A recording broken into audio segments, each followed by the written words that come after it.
Sungguh alangkah baiknya dan indahnya apabila saudara-saudara diam bersama dengan rukun. Shalom jemaat yang dikasihi Tuhan. Saya Ellen Novani, senang sekali dapat menjumpai Anda dalam Abanus Update minggu ini.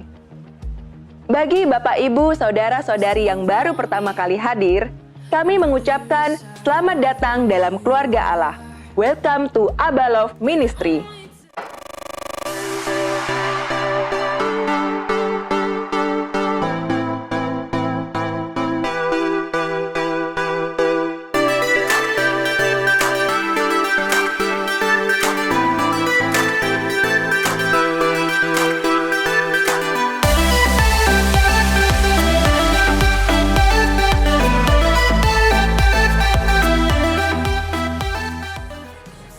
Jangan lupa untuk anak-anak muda Breaker untuk beribadah bersama-sama setiap hari Sabtu pukul 5 sore untuk open gate-nya bertempat di lantai 3 Abba Love Ministry Bali.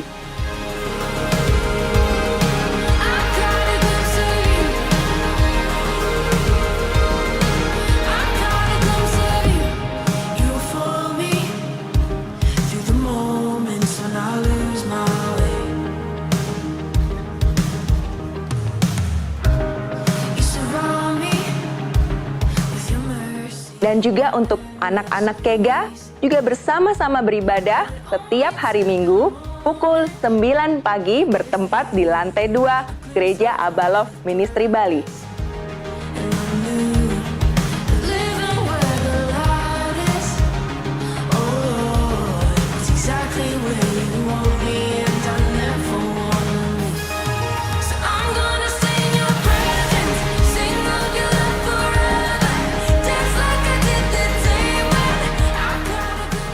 Jangan lupa tema kita tahun ini adalah semakin kuat, semakin berdampak.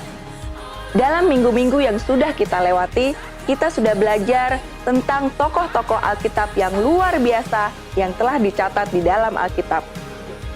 Kita juga belajar tentang kehidupan jemaat mula-mula. Dan kita juga akan terus belajar tentang kebenaran firman Tuhan. Untuk itu, kami mengajak seluruh jemaat untuk hadir dalam ibadah offline pada hari Minggu, tanggal 26 Februari 2023, pukul 9 pagi di lantai 3, bertempat di Abba Love Ministry Bali.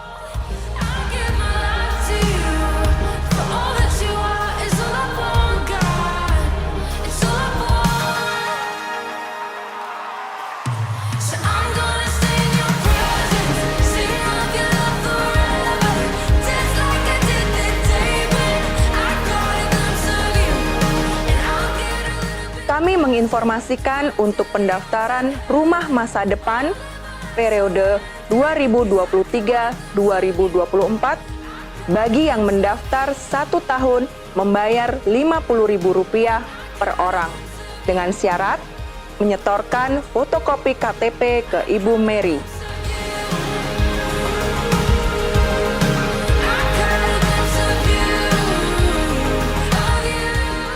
Firman Tuhan minggu ini dalam Mazmur pasal 145 ayat 8 sampai dengan 10. Tuhan itu pengasih dan penyayang, panjang sabar dan besar kasih setianya. Tuhan itu baik kepada semua orang dan penuh rahmat terhadap segala yang dijadikannya. Segala yang kau jadikan itu akan bersyukur kepadamu, ya Tuhan, dan orang-orang yang kau kasihi akan memuji engkau. Sebab itu, marilah kita mengejar apa yang mendatangkan damai sejahtera dan yang berguna untuk saling membangun. Demikian Abanus Update dalam minggu ini. Saya Ellen Novani beserta kru yang bertugas mengucapkan, semakin kuat, semakin berdampak. Tuhan Yesus memberkati.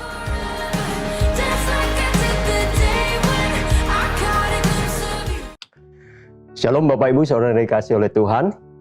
Ya, tetap dengan apa yang menjadi tema tahunan kita di Abba Love Bali, yaitu semakin kuat, semakin berdampak. Bapak Ibu Saudara dikasih Tuhan, kalau kita berbicara tentang kuat, apakah Yang dimaksud dengan kuat itu, apakah yang dikatakan kuat itu ya seperti olahragawan yang memiliki otot yang sempurna dan memiliki kekuatan untuk bertanding? Apakah kuat itu seperti seseorang yang memiliki ilmu bela diri yang mampu untuk menjaga dirinya? Ya. Atau apakah yang katakan kuat ini seperti Rambo? Ya, tentunya Bapak Ibu yang angkatan 90-an ngerti kalau saya bicara Rambo ya, seseorang tokoh di dalam film perang ya, yang kuat menghadapi siksaan ketika ditawan, yang diperankan oleh Sylvester Stallone ya, dan jago tembak, jago berkelahi ya, dan tidak terkalahkan. Atau seseorang kuat itu dikatakan kalau dia banyak berdoa, banyak berpuasa, banyak melakukan aktivitas-aktivitas rohani. Ya, Bapak Ibu Saudara yang dikasihi oleh Tuhan, mungkin kita bisa sebut mereka kuat di dalam bidangnya mereka, tetapi kekuatan sesungguhnya yang diinginkan oleh Allah tidak hanya sebatas berbicara tentang kekuatan fisik semata.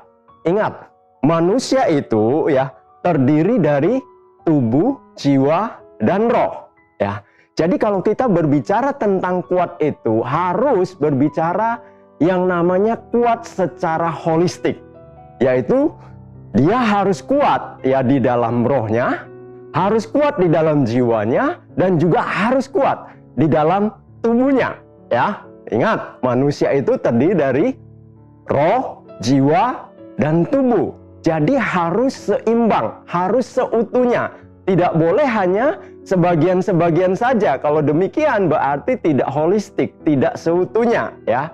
Paulus mengingatkan kita di dalam 1 Tesalonika 5 ayat 23 dikatakan, semoga Allah damai sejahtera menguduskan kamu seluruhnya, dan semoga roh, jiwa, dan tubuhmu terpelihara sempurna dengan tak bercacat pada kedatangan Yesus Kristus Tuhan kita. Ya, semoga roh, jiwa, dan tubuhmu terpelihara sempurna.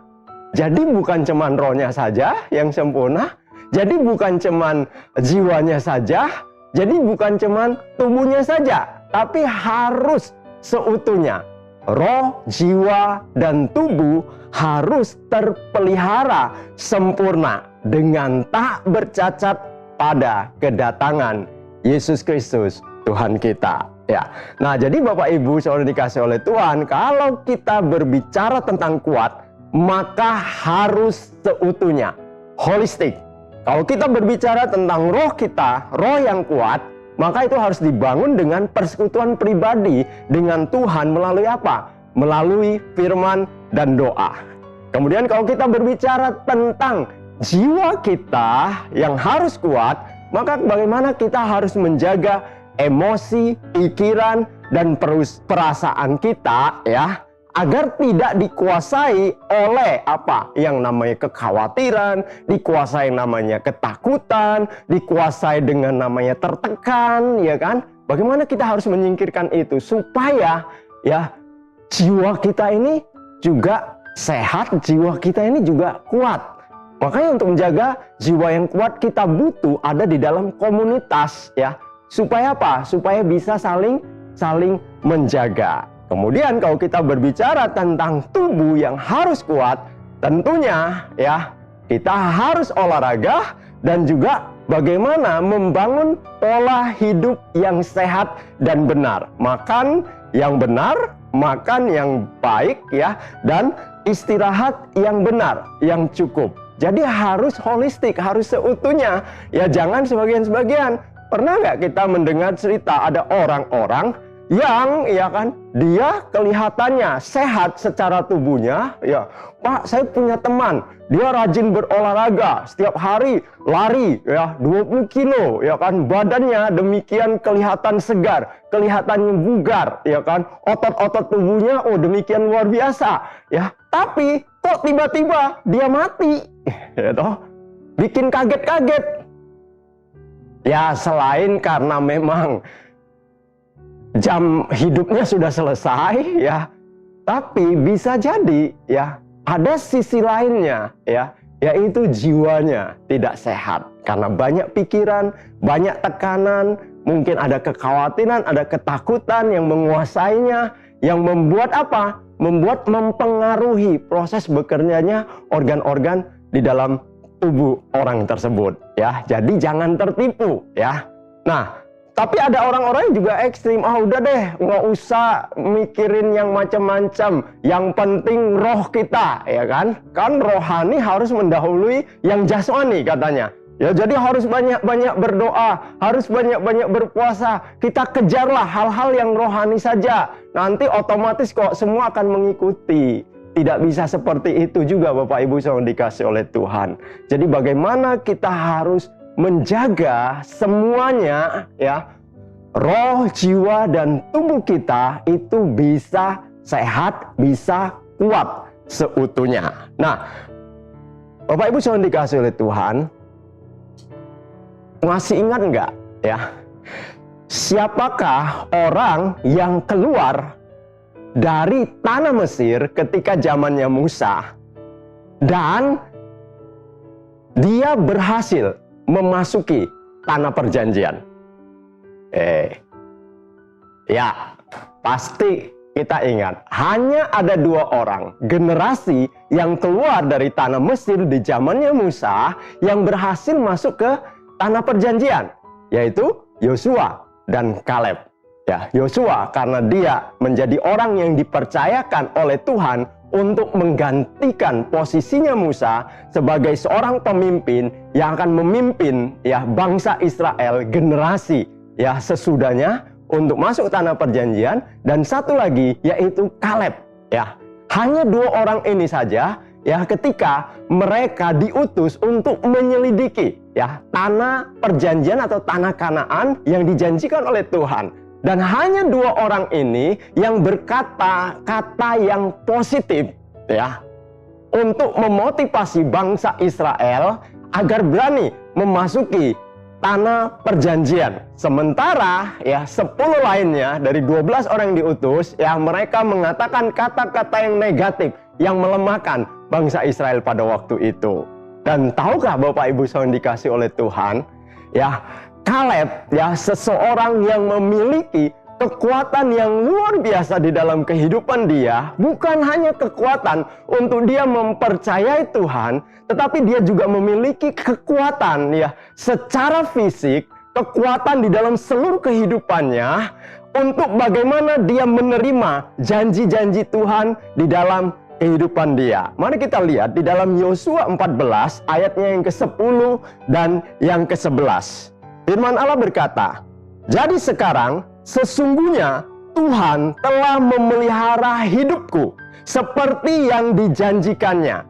Kini sudah 45 tahun lamanya sejak diucapkan Tuhan firman itu kepada Musa. Dan selama itu orang Israel mengembara di padang gurun.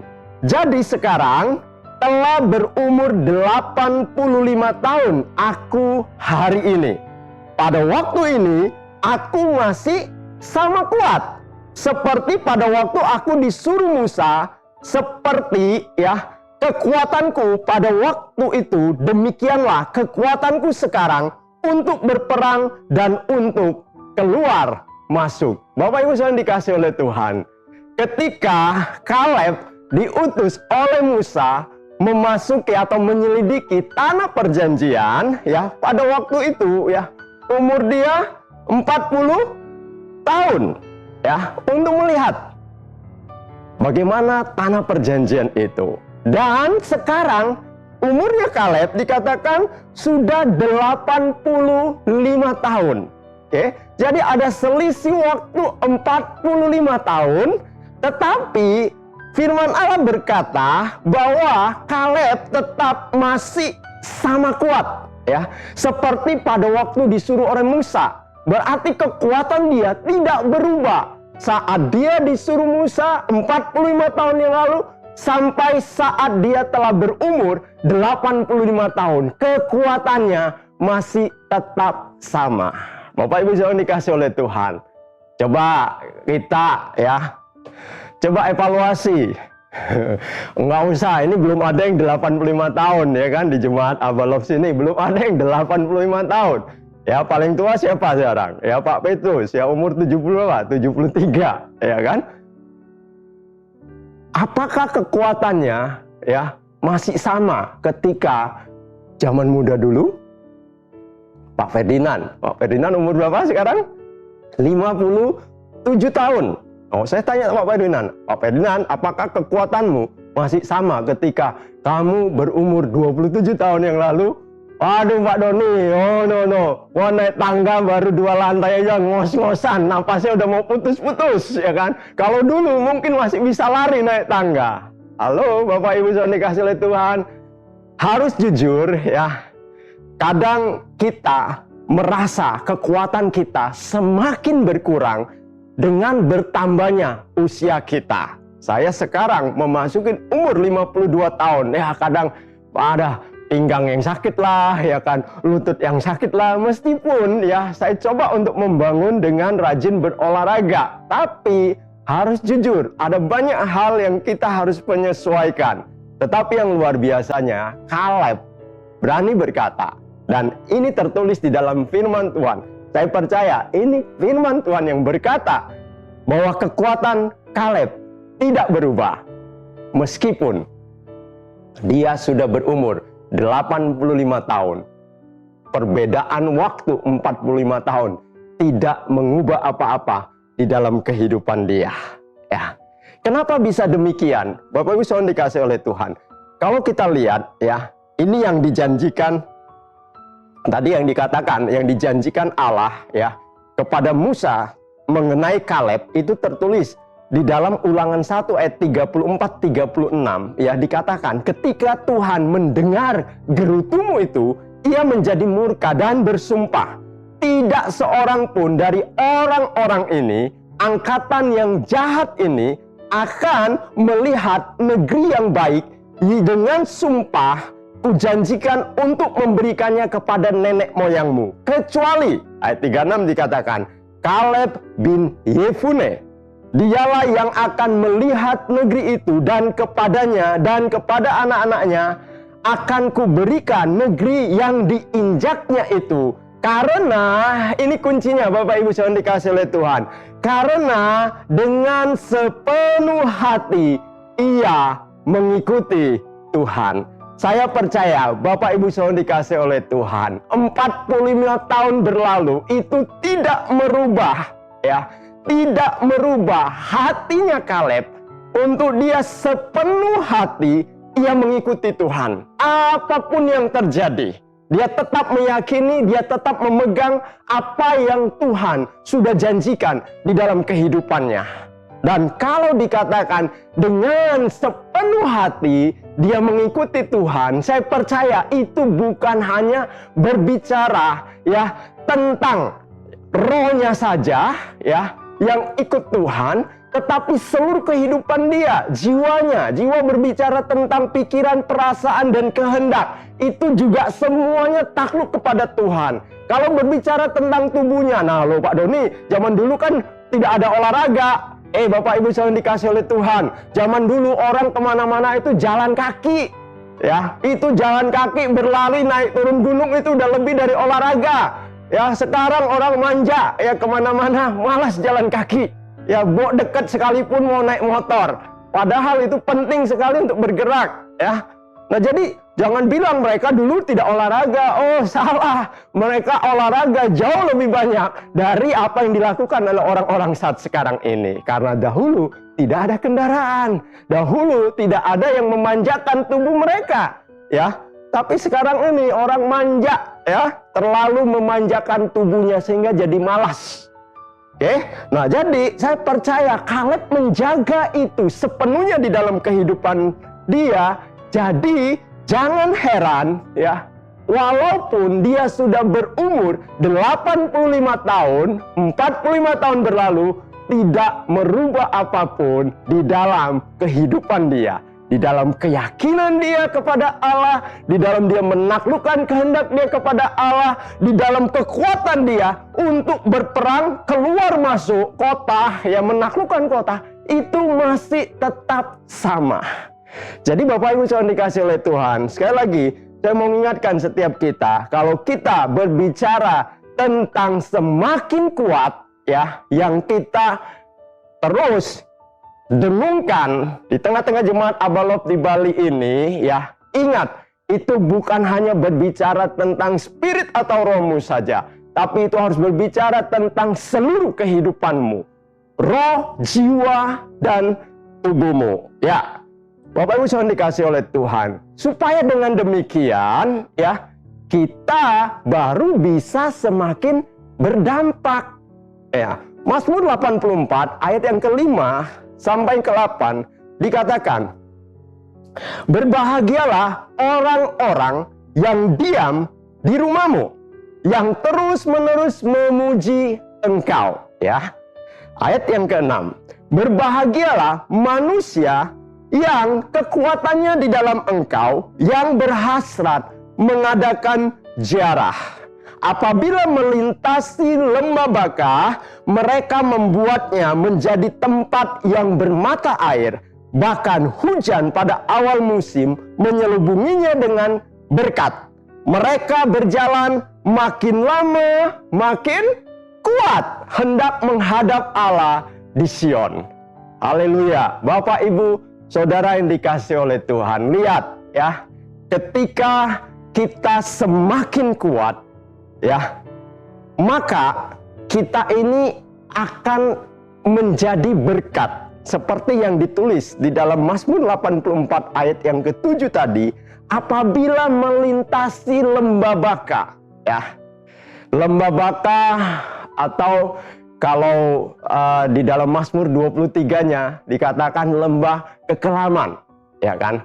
Sekalipun aku berjalan dalam lembah kekelaman. Nah, ternyata Bapak Ibu Saudara dikasih oleh Tuhan, yang dikatakan lembah Baka atau lembah kekelaman itu, ya, bersyukur ketika saya dapat kesempatan pergi ke Israel, kami dibawa, ya, ditunjukkan yang disebut dengan lembah kekelaman atau lembah Baka itu seperti apa.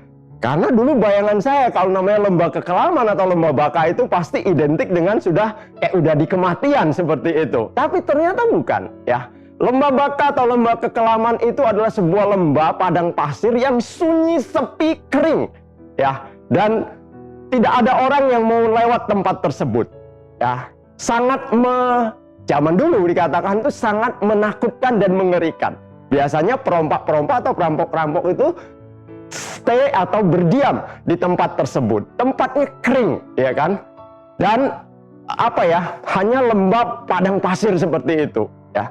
Tapi dikatakan, ya, apabila ya manusia-manusia yang kekuatannya di dalam Tuhan, kalau di dalam terjemahan firman Allah yang hidup dikatakan, berbahagialah orang yang kuat di dalam Tuhan, ya, ayat yang ke-6.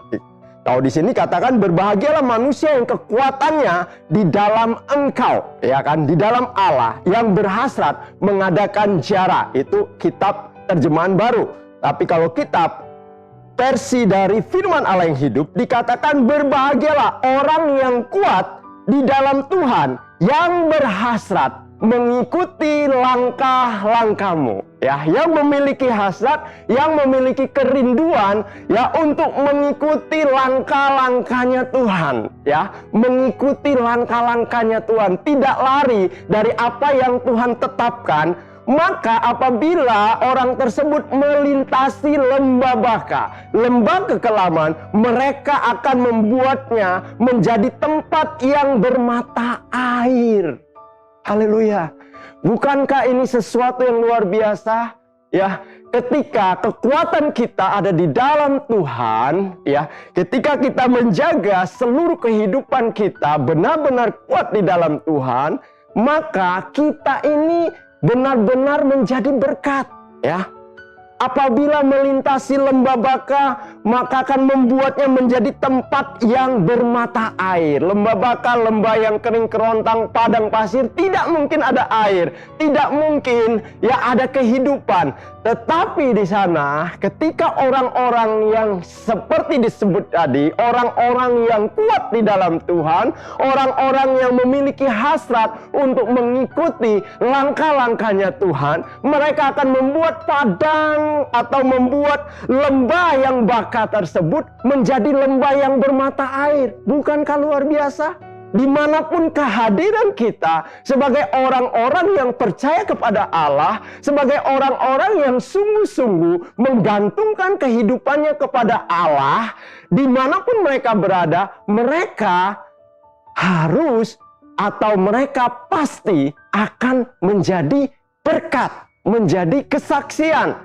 Bahkan bisa menyatakan sesuatu, memberikan sesuatu yang orang-orang di luar Tuhan yang tidak bisa melakukan itu. Jadi penting sekali kalau kita berbicara tentang semakin kuat ya, maka efeknya yang terjadi harusnya adalah semakin berdampak. Mereka berjalan makin lama, semakin kuat hendak menghadap Allah di Sion. Ya, mereka akan semakin kuat ya, karena kerinduan hati mereka adalah bagaimana mereka menemukan Allah di dalam seluruh kehidupan mereka. Bapak Ibu Saudara dikasih oleh Tuhan. Jadi hari ini ya, ketika Bapak Ibu Saudara mendengar firman ini, satu yang saya mau ingatkan, kekuatan kita harus holistik sepenuhnya, harus ada di dalam seluruh kehidupan kita. Bukan hanya roh kita, tapi jiwa dan tubuh kita juga harus sepenuhnya ada di dalam kekuatan itu. Nah, hari ini saya membahas dua hal ya. Selain tadi ya, ada dua hal ya yang menjadi ciri khas, ciri khusus dari orang-orang yang mereka adalah orang-orang yang kuat di dalam Tuhan. Nah, nanti bagaimana pembahasan tentang kuat di dalam roh, kuat di dalam jiwa, kuat di dalam tubuh, mungkin ada pembahasannya tersendiri ya secara terperinci. Tapi hari ini ada dua hal ya yang saya akan tunjukkan kepada Bapak Ibu tentang orang-orang yang kuat di dalam Tuhan. Dua hal ini adalah hal yang sederhana yang terjadi di dalam kehidupan kita sehari-hari, tapi kadang kita tidak menyadarinya ya. Yang pertama, orang-orang yang kuat itu adalah orang-orang yang mampu ya menghadapi kegagalan.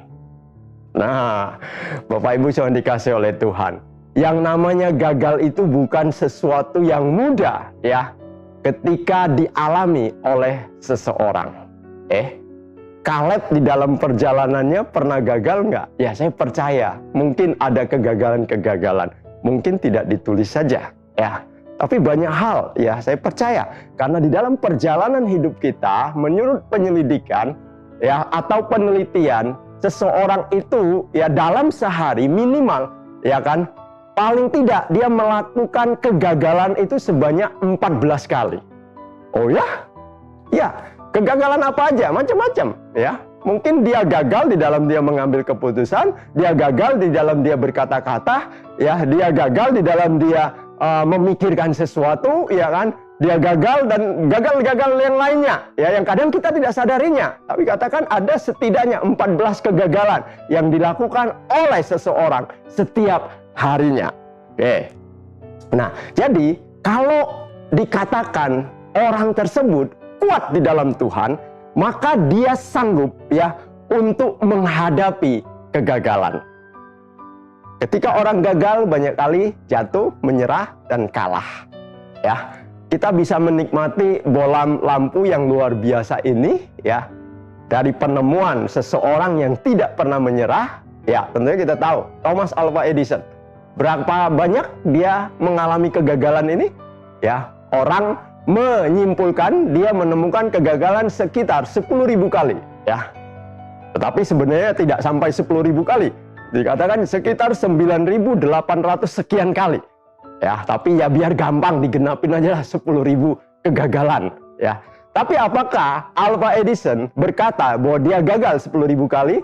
No. Ketika dia diwawancara dan ketika masukkan di dalam newspaper atau koran dikatakan Thomas Alva Edison ya mengalami kegagalan sebanyak 10.000 kali sebelum akhirnya dia berhasil menemukan bola lampu. Tetapi Thomas Alva Edison berkata, tolong dirubah redaksinya. Jangan berkata bahwa saya mengalami kegagalan sebanyak 10.000 kali. Tetapi tulis di sana, Thomas Alva Edison menemukan 10.000 cara untuk menemukan sebuah bola lampu. Haleluya. Beranikah kita mengubah kegagalan itu menjadi satu motivasi di dalam kehidupan kita ya untuk kita bisa tetap kuat dan kita meraih apa yang Tuhan janjikan atas hidup kita? Belajar dari Thomas Alva Edison, dan tentunya kalau kita mengikuti cerita-cerita orang-orang yang ada di dalam Alkitab ya, sebagian besar pahlawan-pahlawan iman itu juga dimulai dari kegagalan-kegagalan. Kita berbicara tentang siapa? Ya, Gideon. Siapa itu Gideon? Oh, di Gideon disebut sebagai seorang pahlawan Allah yang gagah perkasa.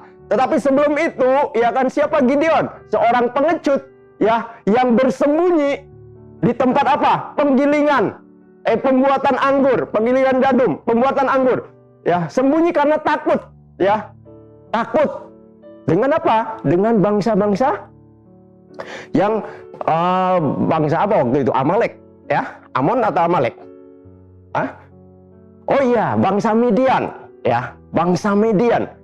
Ya, bangsa Midian yang selalu ya menimbulkan kesukaran di tengah-tengah bangsa Israel pada waktu itu, ya. Siapa kita mau sebut? Simson?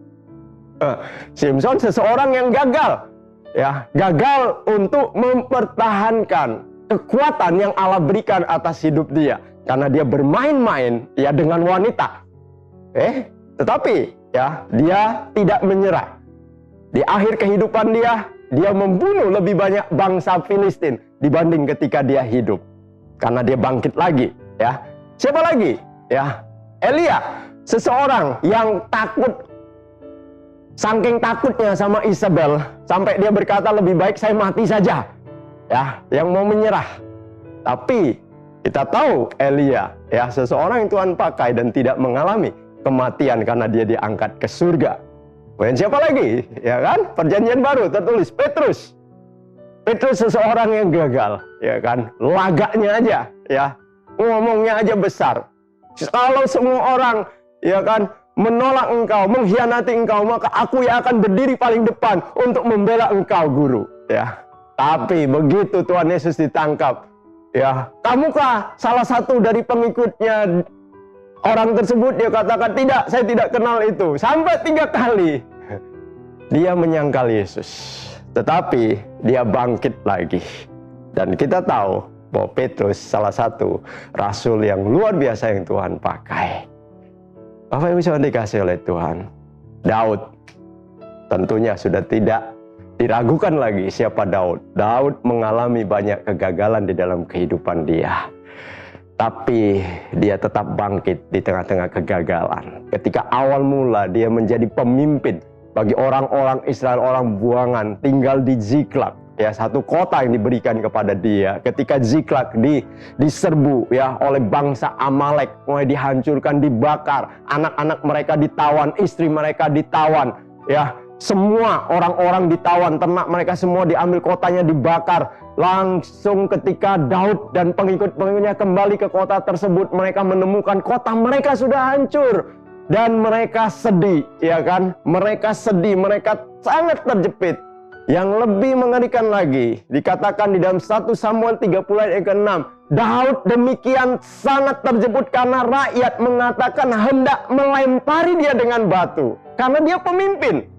Jadi sebagai seorang pemimpin, Daud bertanggung jawab untuk apa yang terjadi di tengah-tengah orang-orang yang dipimpinnya, ya. Sehingga ya tidak heran jika pengikut-pengikut dia mengatakan hendak melempari dia dengan batu. Seluruh rakyat itu telah pedih hati Karena apa? Karena semua keluarga mereka ditawan. Mereka mulai menyalahkan Daud. Mungkin mereka memaki-maki Daud. Mereka mulai membuat Daud demikian desperate atau tertekan pada waktu itu. Karena semua tangan menunjuk kepada dia. Mungkin sudah ada yang mau ngambil batu, ingin melempar dia. Tetapi apa yang dilakukan Daud di tengah-tengah situasi seperti itu? Tetapi dikatakan 1 Samuel 30 ayat 6 ya, yang B-nya dikatakan, tetapi Daud menguatkan kepercayaannya kepada Tuhan Allahnya. Bapak Ibu Saudara dikasih oleh Tuhan, di tengah-tengah kegagalan, kesulitan, tengah-tengah situasi apapun yang sedang engkau alami, yang seolah-olah tidak ada jalan keluar di dalam engkau menghadapinya, mari belajar daripada Daud ya. Daud menguatkan kepercayaannya kepada Tuhan Allahnya. Maukah kita melakukan hal yang sama ketika kita mengalami kegagalan, kesulitan, kesukaran? Kita justru semakin menguatkan kepercayaan kita, keyakinan kita, kebergantungan kita kepada Tuhan, supaya kita melihat dan mengalami bagaimana pembelaan Tuhan itu nyata terjadi atas kehidupan kita. Orang yang kuat adalah mampu untuk menghadapi kegagalan. Oleh karena apa? Oleh karena mereka menguatkan kepercayaan mereka kepada Allah di tengah-tengah kegagalan dan kesukaran hidup mereka. Kemudian orang yang kuat itu ya bukan hanya mampu ya menghadapi kegagalan, tetapi seseorang yang kuat itu dia juga harus mampu menguasai keberhasilan. Wah, ini berlawanan sekali. Ya, kalau yang tadi gagal, ya, yang ini justru berhasil. Kehidupannya berlimpah-limpah, seolah Tuhan memberkati demikian luar biasa. Karirnya naik, jabatannya naik, bisnisnya berkembang, ya. Posisinya semakin tinggi, ya. Semua apa yang dilakukannya semuanya ya berhasil dan diberkati dan disertai oleh Tuhan.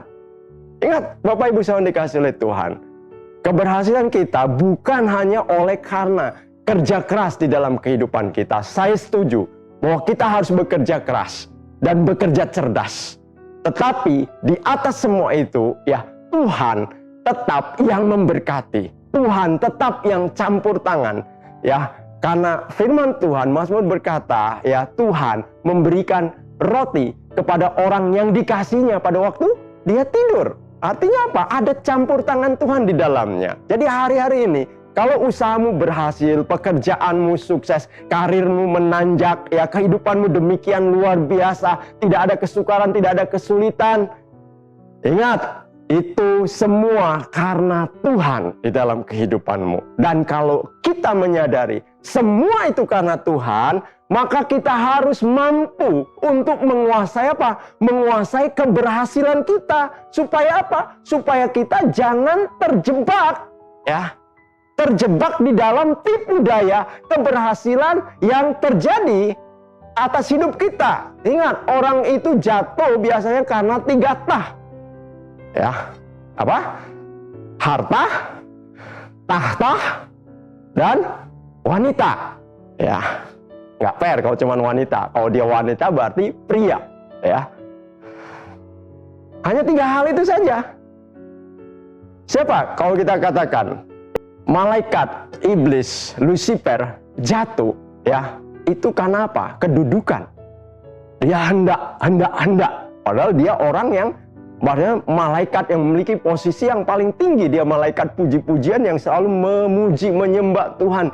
Ya, tapi dia jatuh kepada apa? Karena dia ingin menyamai Tuhan. Ya, dia tidak bisa menguasai keberhasilan dia. Ya, kedudukan dia yang sudah sedemikian luar biasa. Siapa lagi di dalam Alkitab yang dia tidak berhasil menguasai, ya, keberhasilan dia? Ya, ada satu contoh yang paling jelas ditulis, yaitu Raja Uzia. Ya, Raja Uzia itu tercatat di dalam kitab 2 Tawarik. Ya, tapi saya akan nulis kapan Raja Uzia itu mulai jatuh. Ya, 2 Tawarik 26 ya. Ketika Uzia disertai Tuhan demikian luar biasa, ya, dia memiliki kekuatan pasukan tempurnya, dia memiliki alat-alat yang canggih pada zaman itu untuk berperang. Dia sangat ditakutin, sangat disegani ya oleh kerajaan-kerajaan di sekitarnya, dan membuat dia menjadi satu kerajaan yang kokoh dan kuat di dalam pemerintahan Uzia. Ketika dia mengalami situasi itu, ya, lihat bagaimana Uzia tidak bisa menguasai keberhasilan dia. 2 Tawarik 26 ayat yang ke-16. Setelah ia menjadi kuat, ia menjadi tinggi hati sehingga ia melakukan hal yang merusak. Ia berubah setia kepada Tuhan Allahnya dan memasuki bait Tuhan untuk membakar ukupan di atas mezbah pembakaran ukupan. Uzia itu memang raja, tetapi dia itu bukan imam. Zaman dahulu imam itu adalah dari keturunan Harun, dan hanya keturunan imamlah yang bisa melakukan ya tata cara di dalam ya baitnya Tuhan, yaitu membakar atau ke mezbahnya Tuhan dalam membakar ukupan. Tapi karena Uzia merasa dia sudah menjadi kuat, tidak boleh ada satu orang pun yang menghalangi dia untuk apa yang dia lakukan. Dan dia ingin mengambil posisinya imam, mau membakar ukupan di mezbahnya Tuhan. Pada waktu itulah apa yang terjadi, ya. Tuhan menghukum Uzia sehingga dia mengalami sakit kusta. Apa yang terjadi dengan Uzia? 2 Tawarik 26 ayat 21 dikatakan, Raja Uzia sakit kusta sampai kepada hari matinya. Dan sebagai orang yang sakit kusta, ia tinggal dalam sebuah rumah pengasingan karena ia dikucilkan dari rumah Tuhan. Lihat, ketika seseorang tidak bisa menguasai keberhasilan dia, maka itu sudah menjadi awal kejatuhan dia. Jadi hati-hati. Kita harus belajar bagaimana dengan seseorang bisa menguasai keberhasilan dalam kehidupan dia. Yusuf. Minggu yang lalu, 2 minggu yang lalu kita mendengar ya, Pak Petrus sudah membagikan tentang Yusuf. Tapi hari ini saya mau ingatkan Bapak Ibu yang dikasih oleh Tuhan. Yusuf ya, seseorang yang mampu menguasai keberhasilan dia. Dari siapa? Dari seseorang anak yang dikasih oleh bapaknya, kemudian dijual oleh saudara-saudaranya. Ya, kemudian dia masuk ke dalam penjara, mengalami situasi-situasi yang sangat menderita di dalam kehidupan dia, tidak mengubahkan keyakinan dia kepada Allah, sampai akhirnya Tuhan mengangkat dia menjadi seorang kepercayaan ya di istananya Firaun sebagai orang kedua setelah Firaun. Seluruh keputusan ya Firaun serahkan kepada dia. Seluruh apapun yang ada dalam kerajaan Mesir pada waktu itu ada di bawah kuasa daripada Yusuf. Tapi itu tidak membuat dia menjadi sombong, membuat dia menjadi lupa daratan. Ya, ketika saudara-saudaranya setelah pemakaman bapaknya Yakub, ya, saudara-saudaranya mulai ketakutan. Dan mereka berpikir ketika bapak mereka sudah meninggal, ya, Yakub atau Israel sudah dikubur, maka saatnya pasti Yusuf akan balas dendam, akan menghukum, membunuh, atau membinasakan mereka oleh karena apa yang sudah mereka lakukan kepada Yusuf ketika Yusuf masih muda dahulu. Tetapi apa yang dikatakan Yusuf, ya, ketika saudara-saudara datang dengan kekhawatiran dan ketakutan ketika mereka menghadap kepada Yusuf. Yusuf berkata, memang, ya, Kejadian 50 ayat 20, kamu telah mereka-rekakan yang jahat terhadap aku, tetapi Allah telah mereka-rekakannya untuk kebaikan dengan maksud melakukan seperti yang terjadi sekarang ini, yakni memelihara hidup suatu bangsa yang besar. Bapak Ibu yang dikasih oleh Tuhan, seseorang yang bisa menguasai keberhasilan di dalam kehidupannya, dia akan selalu menarik proses hidup dia kepada Allah.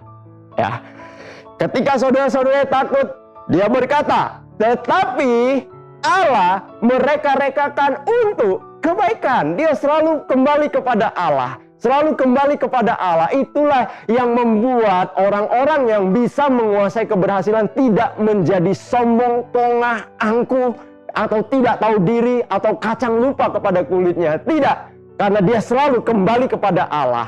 Kenapa Tuhan memberkati saya? Kenapa Tuhan membuat saya berhasil? Kenapa Tuhan membuat karir saya menanjak? Kenapa usaha saya bisa berhasil, bisa sukses?